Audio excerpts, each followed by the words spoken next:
The views and opinions expressed on America's Workforce Union podcast and its digital media channels are solely those of the speakers and do not necessarily represent the views and opinions of the producers or sponsors.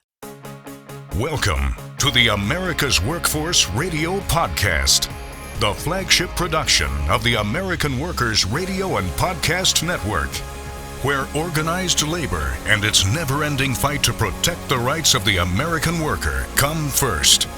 Now, presented by LIUNA, Laborers International Union of North America. Here's your host, Ed Flash Ferentz. A wage theft case nearing approval in New York that could mean $162 million for workers. Here we go again. The National Labor Relations Board says Amazon violated labor law at their Staten Island facility. And today on the show, the New Mexico Building Trades Wellness Coalition. Welcome to the Tuesday, July 14th edition of America's Workforce, where we are available on at least 5 platforms. That includes YouTube, Apple Podcasts, iHeartRadio, Spotify, and Pandora. Our featured guest today is Bill McCamley. Today is Trades Day, and if you've been listening to the show for any duration, you know by now we have a problem in the trades when it comes to mental health and suicide. In fact, we've got some new numbers out, and our featured guest, Bill McCamley, well, he's a former politician from New Mexico. He's now working with the UA, the United Association, Local 412 out in New Mexico. And he created, with a number of unions, the New Mexico Building Trades Wellness Coalition, which was formed in March of this year. And they use what they're doing in Massachusetts, called their Massachusetts Recovery Council and St. Louis Wellness Coalition, as a model for success in helping those involved in the trades to get the help they need.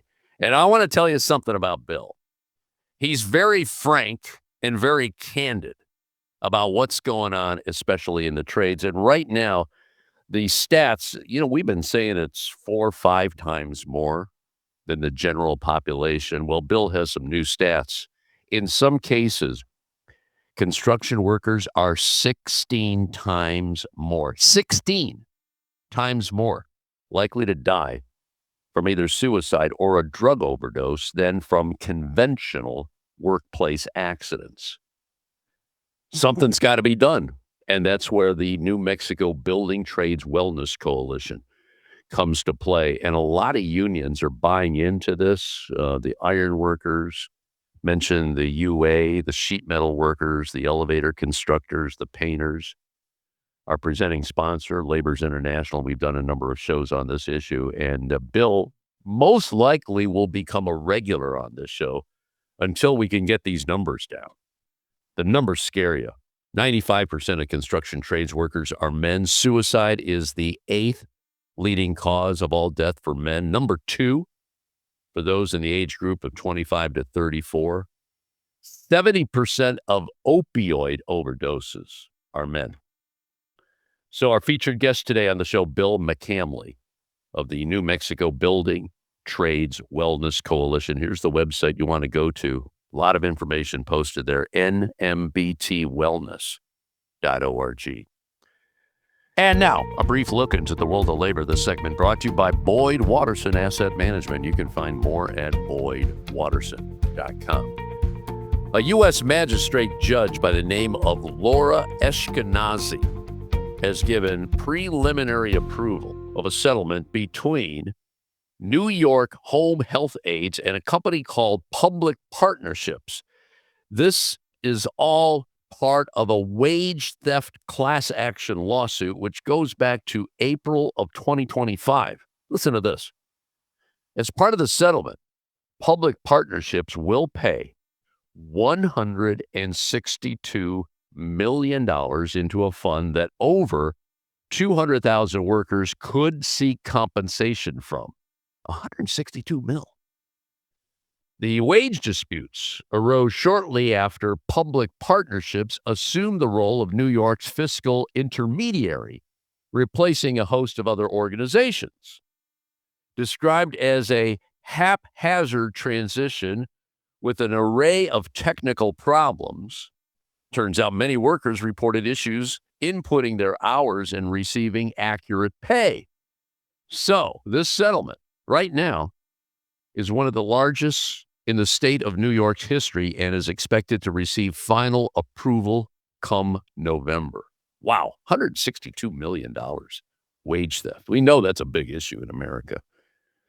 Meanwhile, the National Labor Relations Board has upheld a lower court's finding that Amazon, here we go again, violated federal labor law back in 2021 and 2022 when the company interrogated and threatened workers during their organizing campaigns in Staten Island, New York. The order, which agreed with the lower court's conclusion that Amazon violated federal labor law nearly 24 times, compels Amazon to issue back pay to an employee who was sent home during those organizing efforts. Now, the company is currently challenging a different agency order to bargain with a branch of the union in the United States Court of Appeals for the Fifth Circuit.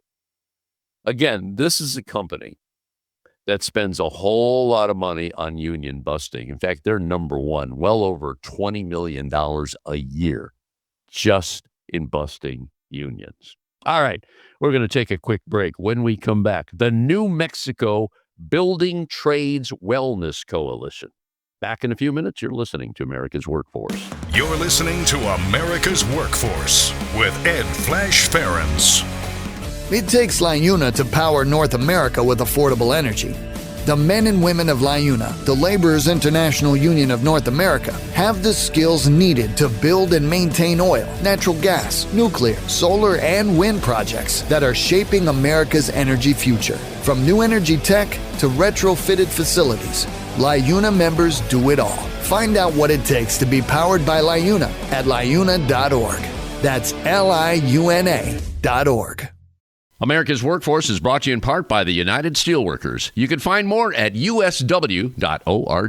America's Workforce is brought to you in part by the Ironworkers. You can find more at ironworkers.org. Are you an experienced mechanical insulator looking to take your career to the next level? Insulators Local 50 in Central Ohio has steady work for a number of years. Insulators Local 50 offers a total wage and benefits package that can't be beat. It's not just the competitive wages. Local 50 also provides medical, vision, and dental insurance with no paycheck deductions for you and your family. Don't miss out on the chance to secure your future. Join us at Insulators Local 50. Earn great pay and the best benefits. Visit insulators50.com/AWF50 to fill out the online form, and a Local 50 representative will call to begin the process. America's Workforce is brought to you in part by the Communication Workers of America. You can find more at cwa-union.org. Founded in 1887, the Brotherhood of Maintenance of Way Employees Division of the International Brotherhood of Teamsters represents the employees responsible for tirelessly constructing and maintaining the national rail system in America. For more than a century, the Brotherhood of Maintenance of Way Employees has proven they have what it takes to protect its members and meet the ever-changing challenges of the rail industry. Today, the BMWED continues to fight for job security, fair wages, better benefits, and safer, more modern work environments. For more information, please visit bmwe.org. Now, back to America's Workforce. Here's Ed Flash Ferens. Please be aware, as we continue to focus on the mental health struggles of our union brothers and sisters, we want to warn you in advance that today's discussions pertain to very sensitive topics and conversations around mental health, suicide, and prescription drug misuse. If you need assistance with any of these topics, please reach out to the 988 hotline for more assistance by calling or texting 988. Thank you. And remember, you can check us out on Facebook or follow us on X, formerly known as Twitter. That would be AWF Union Podcast, AWF Union Podcast. It is important that you're safe on the job, no matter where that safety takes you. I mean, obviously, you have your physical health, you have your mental health. And I'll tell you, there's a lot being done in the trades to make sure that if you have an issue, maybe substance abuse, whatever the case may be, that you get in touch with the resources that's going to help you get better, get sober, whatever the case may be. Bill McCamley is our featured guest on the show today, and he is the director of the New Mexico Building Trades Wellness Coalition. Let me drive you to the website, nmbtwellness.org, nmbtwellness.org. By now, you probably know that workers in the trades are much more likely to die from either suicide or drug overdose than from conventional workplace accidents. It's hard to believe, but it's been going on for years, and Bill's going to talk about it on the show today. Before we do that, Bill, thank you for joining us. Appreciate your passion on the subject. Let's get into your background here a little bit. How did you get involved in this? Maybe your labor history. Go ahead, brother. Well, I am the unconventional entrance into this whole thing. I was actually a politician for over 20 years. I graduated from my college as president of the student government, got into Harvard, have a master's degree from the Kennedy School of Government, and got convinced there that I should return to my hometown of Las Cruces, New Mexico, and run for office. So I did. I became a county commissioner when I was 25 years old, and therefore started a long, circuitous life in politics. But I was always the pro-union guy. You know, we got all of our workers organized under AFSCME when I was in the county commission. When I got to be a state representative, I ended up chairing the House Committee on Labor and Economic Development and got to do things like protect worker safety protections on the job, make sure that they couldn't screw with prevailing wage, because you had a lot of those guys trying to do those sorts of things, which I'm sure you cover on this show quite a bit. Oh, yeah. Many times. And I ended up becoming the New Mexico Secretary of Labor under a pro-labor governor. And so one of the things I was really doing was pushing more apprenticeships and how we get more people recruited and retained in apprenticeship programs. And all that was going great until COVID hit. And I, unfortunately, through my responsibility as the secretary, was running the unemployment office during COVID. And I could write a whole master's thesis on what the hell happened there, but it was just a show. And you had so many people with so many problems trying to work through a system that was designed in 1937 for an economy that does not exist today. Back then, you had one job for a long period of time as a W-2 employee. Now, you got people working all sorts of states, sometimes people working 4, 5, even 6 jobs, so you have to wait for all those employers to get your records in before you can get unemployment. And so many of our guys were working Uber jobs, and they were driving for DoorDash, or they were massage therapists or barbers who worked on contract, and that was a whole different program. We went from having 9,800 people on unemployment the second week of March 2020 to over 150,000 by the end of June. So you not only had an antiquated system, I'm not talking the computer systems, the system itself was antiquated, and you had a 15-fold increase in volume, and it just created a problem. And it was very, very hard. You had a lot of people that were pissed off. Everyone on our staff was at it full time, and they all worked as hard as they could. But I was the guy on TV, on local news, having to explain this every other week. And so there was a lot of anger. We had car bombings. There was a pretty heavy death threat. And when someone got my home address and my mother's address, I left and I moved to Austin, Texas. And my Texan friends were funny. They were like, wait, you moved here because it was less likely you were going to get shot? And I'm like, oh, yeah, that's the way it worked. But in the second week of January 2021, I had a suicide attempt. My girl and I, who I'd been with for 7 years, we didn't make it. I was feeling very alone. Every week, I would get 1,000 emails to my account. Please, I'm living in my car. I'm going to lose my kids. I need this help. And the problem was Congress kept changing the damn rules over and over and over again. And we had to kind of live with that. And the virus kept spiking up and down. So you had these shutdowns and non-shutdowns and shutdowns and non-shutdowns. And it just seemed like it would never stop. And so it was horrible. I was in a terrible situation. I really felt like I was not doing enough, even though there's no way I didn't help 10,000 people personally. And I ended up with a shotgun pointed under my chin at my brainstem because I had gone online and finally found a website that said, look, if you really want to do this, you want to screw around, don't mess with nooses, don't mess with knives, don't mess with drugs, shotgun with either buckshot or slugs to the back of the head. So I'm reaching down to pull the trigger, and I didn't do it for two reasons. First, in the breakup, I had gotten the dog, and my dog's just sitting there, and I'm like, well, who's going to take care of the damn dog? And my mom was still in town, and I didn't want to do that to her. And I only had birdshot. I realized that, and that wasn't going to do the trick. So rather than going and buying buckshot or slugs the next day, I called my boss in the governor's office. I said, look, I can't do this anymore. I almost painted the wall with my brains last night. And she said, look, can I get you some help? And she found me a first responder therapist. She talked to a guy in the firefighters union who got me this guy who was super amazing. He was used to helping men, which is an issue I'd really like to talk about with you, Flash, overall. But it's the reason I'm here today. And I spent the last 2 or 3 years doing all sorts of stuff. Last year, I wrote a book. It's called Right My Dudes, Now What? How to Be a Man in the 21st Century Without Being a Dick.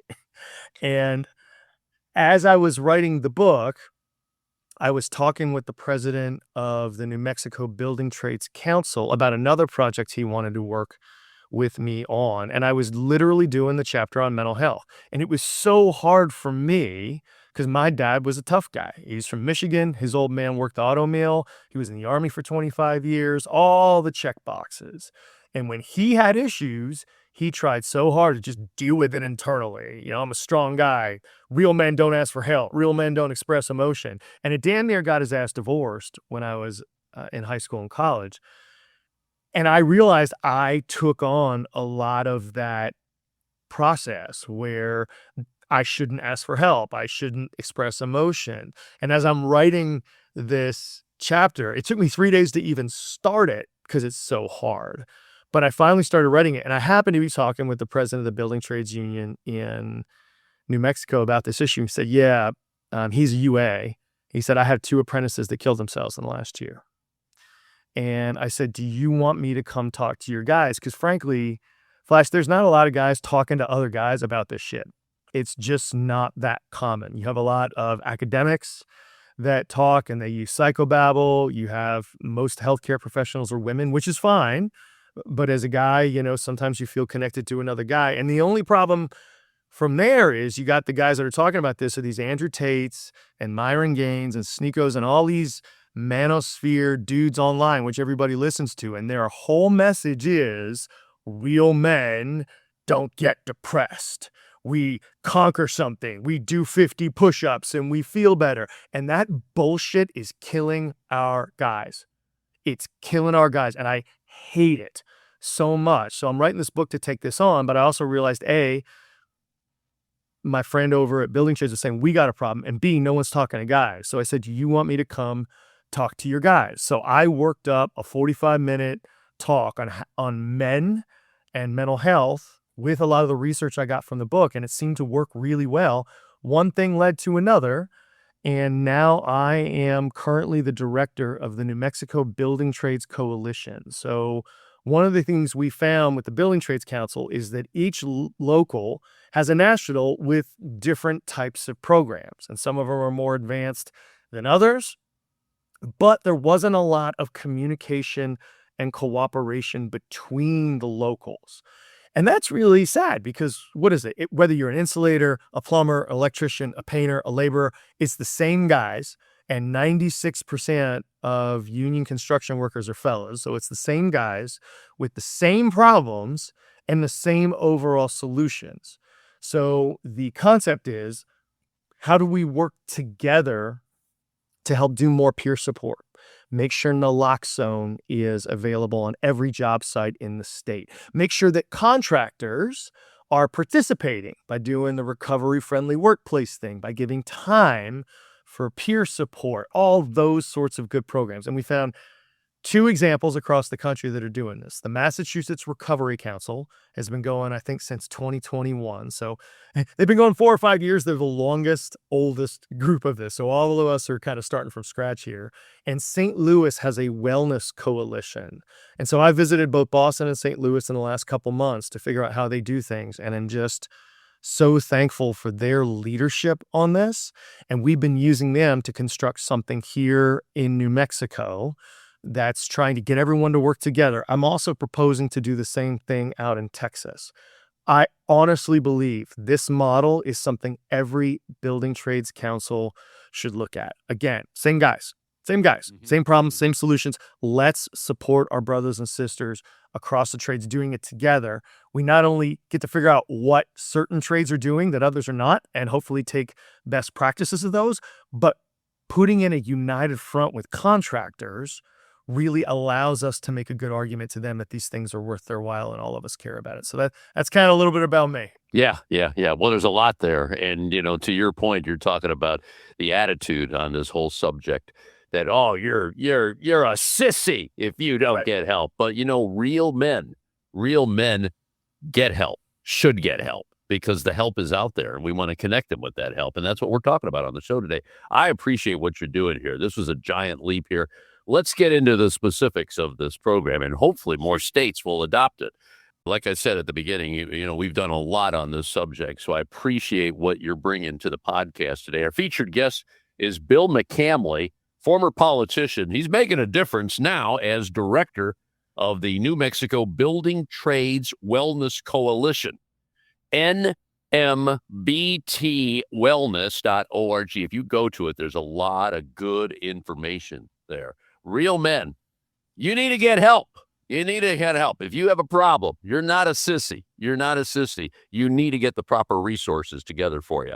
Bill, we'll continue the conversation right after this. Once again, you're listening to America's Workforce. You're listening to America's Workforce with Ed Flash Ferens.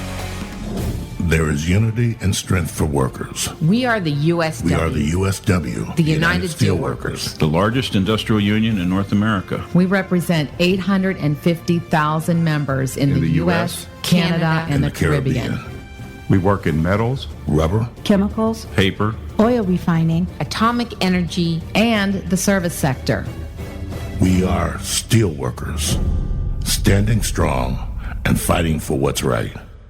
America's Workforce is brought to you in part by the International Federation of Professional and Technical Engineers. You can find more at ifpte.org.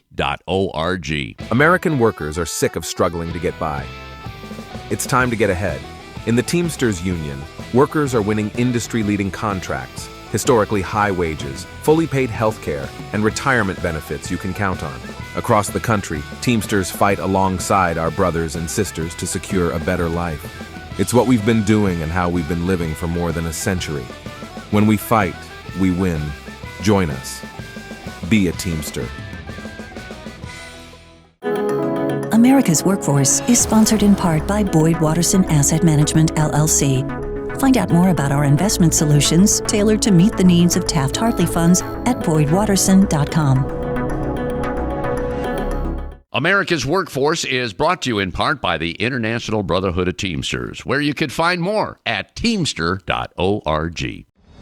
The Heat and Frost Insulators and Allied Workers are proud to be a title sponsor for America's Workforce Radio. The Insulators Union is leading the way in the mechanical insulation industry, fire stopping, and infectious disease control.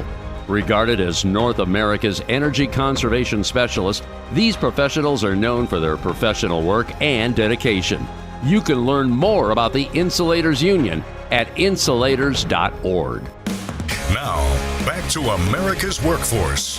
Here's Ed Flash Ferens.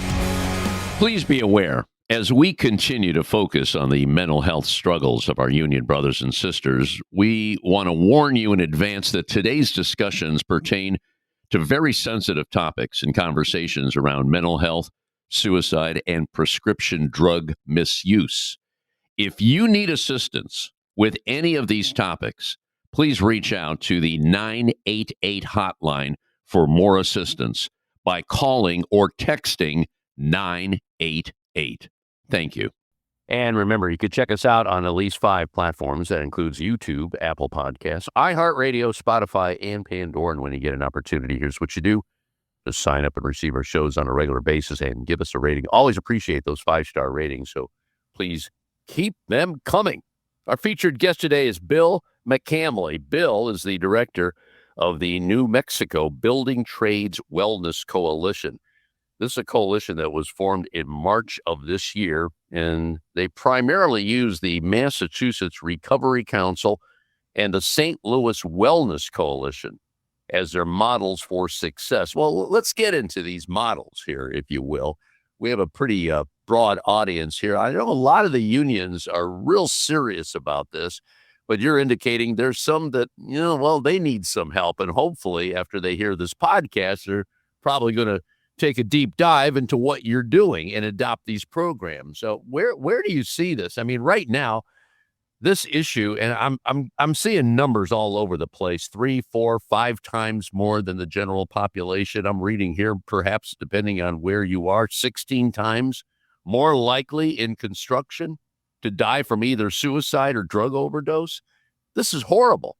This is horrible stuff here. A lot of it due to work injuries. You get the prescription drugs, the drugs run out, they go on the street. God knows what you're getting on the street. Next thing you know, there's a funeral being planned.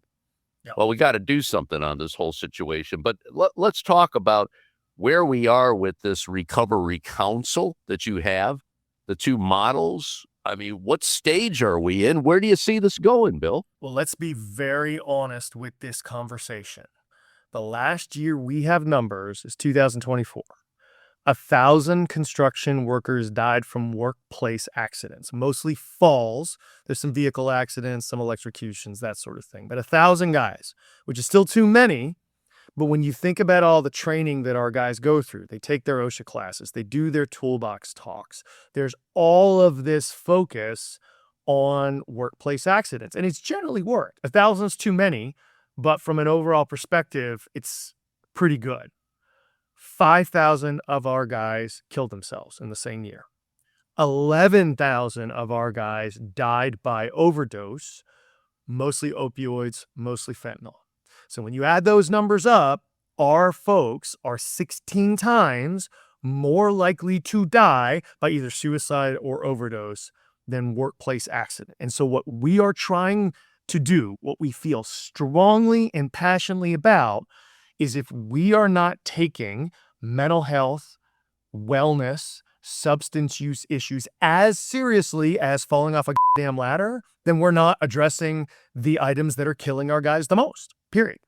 And so we need to be very, very strong in taking this shit head on and addressing it. And as fellas, let's be real honest, men, most of us don't like talking about this stuff. It makes us feel weird. It makes us feel strange. We've been brought up our entire lives to believe that if we ask for help, that makes us if we express emotion, that's a female trait, and that makes us weak. And if we don't understand that strong, tough guys deal with these things in ways in which the problem can get solved, then we're not being strong. We're not being tough. I talk a lot about athletes. You look at Dak Prescott, who is a tough dude, made the All-Star game last year. Any NFL quarterback who drops back in the pocket has 2, 3, maybe 4 seconds to make a throw after analyzing the field with 350-pound screaming dudes trying to rip his head off. That is some tough shit, man. That is hard. Well, Dak Prescott's brother killed himself a few years ago. And he goes online and he says, look, I have dealt with depression, which is understandable. That's guy he loved who ended his own life.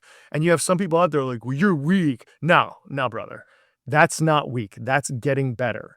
Another football guy, Jay Glazer, is a reporter for Fox NFL Sunday. You may see him if you watch football. The guy was an MMA fighter. He has 2 professional bouts under his belt. He owns an MMA gym out in LA, and he deals with mental health head on. He has depression. He admits it. He talks about it. And he says, if you come into my gym and you have a f***ed up knee or you have a messed up elbow or whatever, are we going to ignore that? No. We're going to take it head on.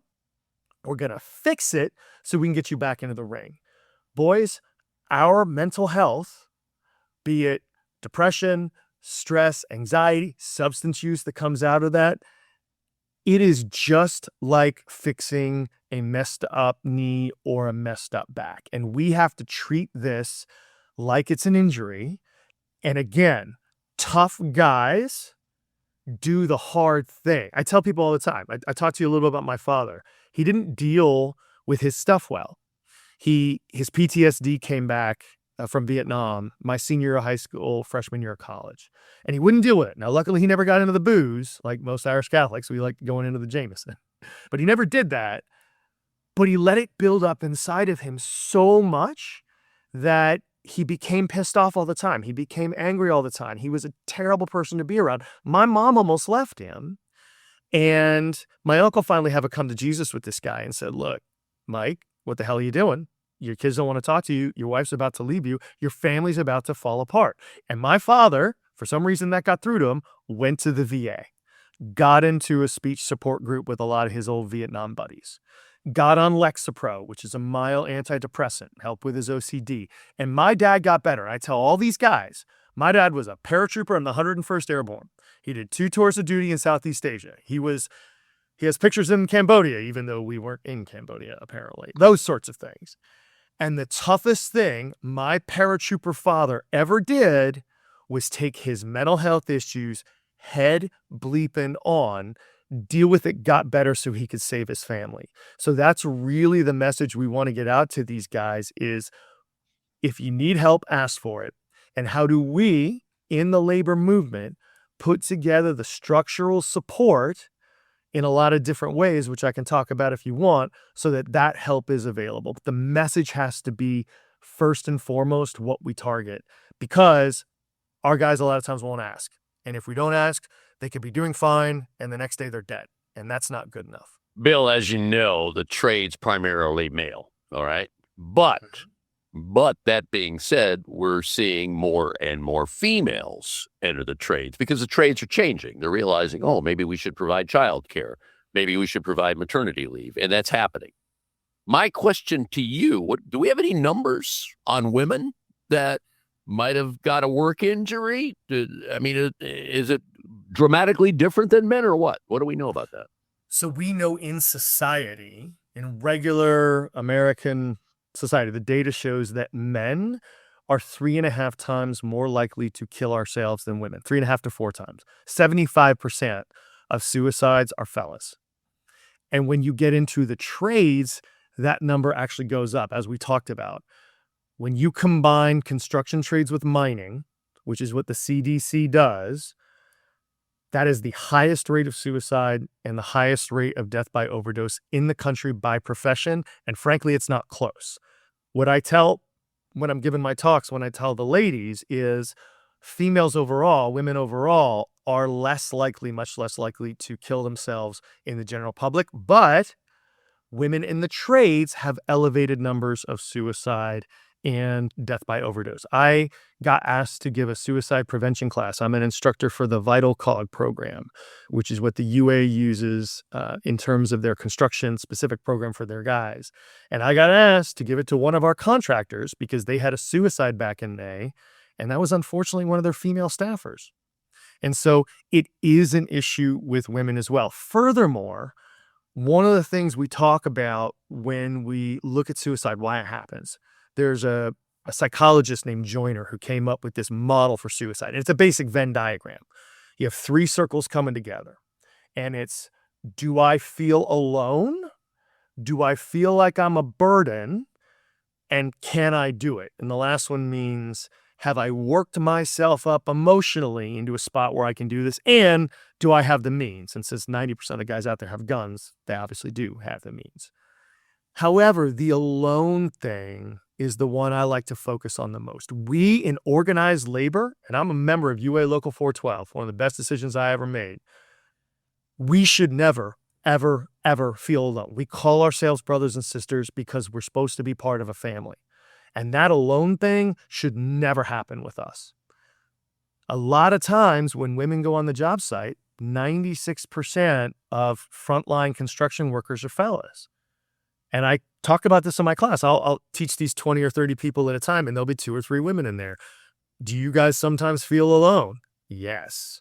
And so it is all of our responsibilities, and especially as the dudes, to not make women feel like they are some kind of separate entity on the job site. Because the more we can feel like we're a part of something, be comfortable talking to our brothers and sisters around us, that's going to let us be healthier and happy folks and get those numbers down. Well, I got to salute the UA, and you probably know Mike Hazard from Veterans in Piping Program. He's been on the show, and I'll tell you, the UA is really doing admirable work on getting the message out that we're talking about here on the show today. So let's look at the future here. What are you doing? What's your message to the audience here, Bill? I mean, the trades are dealing with this day in and day out. We have a problem. We have a big problem. We have to turn this around before we lose more. What's your message here? What do we do at this point? Well, I'm becoming a little bit of an evangelist for this model that we're talking about, which is the Wellness Coalition Recovery Council, whatever you guys want to call it.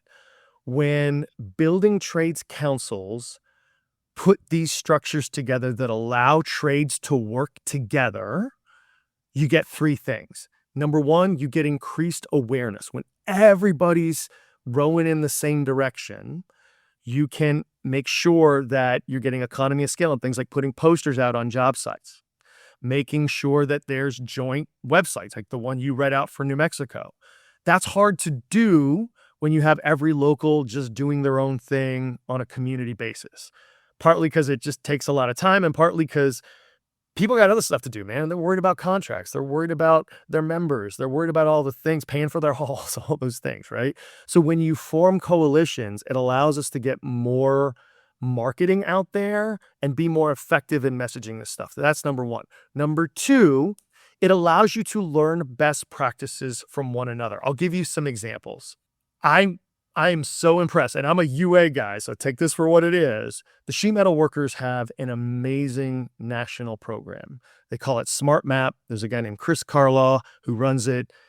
10, 15 years ago, he kind of worked his way into the bureaucracy over there, wouldn't take no for an answer on dealing with this stuff. And now they have these really, really good trainings where their business managers and business agents are brought to regional areas where they learn about substance use and how addiction works and how naloxone can be used to help when guys OD. They learn about emotions and they learn about how to recognize when people aren't feeling good and what leads to suicide. And those programs go out to the locals and do 2-day peer trainings where they teach workers, these are the things you got to look for. Because let's be real honest, the peer support programs are probably the most effective thing we can do. Our guys are not as likely to call a professional as they are to talk to someone next to them on the line. So if our guys have basic understandings about what to look out for if someone's not feeling good, how to talk to them, how to ask the questions, are you thinking of suicide? Have you come close to ODing with your drug stuff? And then how to get them help, that's really a great thing. But they also do a naloxone program. So they were some of the first organized labor folks to make sure there was naloxone available at all of their JATCs, at all their union halls. And so we can use them as an example of how to do this stuff right. From what I understand, the elevator constructors have actually worked mental health and suicide into their safety manual, which is eventually what we want to get from everybody, because this needs to be a safety issue. There's a guy named Matt Rush who goes around the country for the elevator constructors and runs a class called Mental Health First Aid. It's one of the 3 or so programs which you can run to help understand what's going on. And so they work their stuff in the book. The iron workers are just working, and I'm not sure it's done yet, but they're about to get there, on a program that allows for their health and safety fund to allow members who need to go into, for instance, recovery for either serious mental health issues or drug use for 30 days to help get wage replacement. So they don't feel like, if I leave my job for 30 days, I don't have any money coming in, I can't pay my bills, right? How do we learn from one another who's doing what? I'll tell you this. I teach the Vital Call class, which is another version of these classes that help people out. That's the UA's program. However, I've taught that class to insulators. I've taught it to iron workers. I did 4 different classes of apprentices of the LIUNA program so they can get into their lean program. And so we've taken what UA is doing and worked it into what some of the other guys don't really have in terms of a set class process yet. I called the painters guy in Boston. His name's John Dowd. He's a great guy. And I called him up and I said, hey, we want to help our painters get into your national program, which is called Helping Hand. What do I have to do? He's like, brother, I don't care what you do. Get them a damn class, get them educated, and then get them the EAP and we're good. And so we did those things. And now Uriel, our guy out in New Mexico, now is on John's calls every month. And so how do we work with each other to help each other do the things that we all need to do and learn best practices? And the last reason, and this is one of the biggies, contractors need to be a part of the solution. Things like job site-wide stand-downs. And what I mean by that, if you haven't talked about it on this show, is can you get a guy with quote-unquote lived experience, people that have been addicted, may have overdosed, people who've had major mental health issues, get them up in front of these guys and tell their story. My suicide story, Flash, it's hard to tell every time. It sucks. It's not something I'm proud of, and it was a rough time for me. But I do it every time for 2 reasons. Number one, it allows me to connect with the guys out there and show them that I know what the fuck I'm talking about. Number 2, men need to give permission to other men. Look, I'm 6 foot 210. I played hockey for 20 years. I know how to fight. Like, I'm not a wuss. And I almost blew my head off with a shotgun. Like, this happens. The other example I like to use is Dwayne "The Rock" Johnson. You know, the wrestler, movie star? Uh-huh. Guy's gone through 3 major depressive episodes in his life. And he talks openly about it and how important it is to reach out for help, to lean into your other guys. And I see some of these manosphere guys out there. There's a guy named Myron Gaines who basically goes out and say, anybody that admits depression is a fucking bitch. Like, I would pay you so much money to say that to The Rock's face, to call that guy a fucking bitch. Because I would love to see the outcome. And I'm not sure, brother, it would go really good in your favor, right?